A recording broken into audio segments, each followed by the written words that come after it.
আমি আছি, আসো বাইরে বার হও।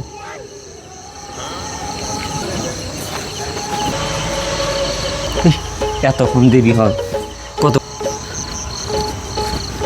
আমার না দেরি হলো। এখন ঘটনা এলাকার কি শোনো, বাড়ির থেকে খুব চাপ বুঝছেন, বাড়ির থেকে বাড়াবে দিচ্ছে না।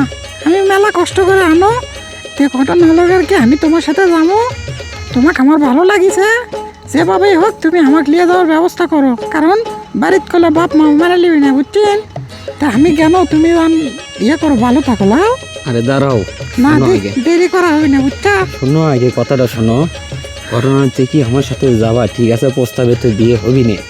এই ঘটনা হচ্ছে কি, আমার সাথে গেলে বের হয়ে যাওয়া লাগবে। তুমি কি রাজি আছো? আমি রাজি আছি, সমস্যা নাই। তোমাকে পাওয়ার জন্য আমার জীবনও যদি যায় তাও দেখ, আমি তোমার তাহলে- মনের থেকে ভালোবাসি। তাহলে একটা কাজ করি, তোমাকে 2-3 দিন সময় দাও, ঠিক আছে? 2-3 দিনের ভিতরে ভাগে আমরা চলে যাবো। আচ্ছা ঠিক আছে, তুমি 2-3 দিনের মধ্যে কমপ্লিট করো বুঝছো। আমি তাহলে আচ্ছা, চলে যাও। গেলাম, আমার আচ্ছা, দেরি wait and দেরি see, হচ্ছে। আচ্ছা যাও, আচ্ছা যাও। ভালো আমি চলে থাকো, গেলাম। তোমার নিজের দিকে খেয়াল রাখো লাও। আচ্ছা।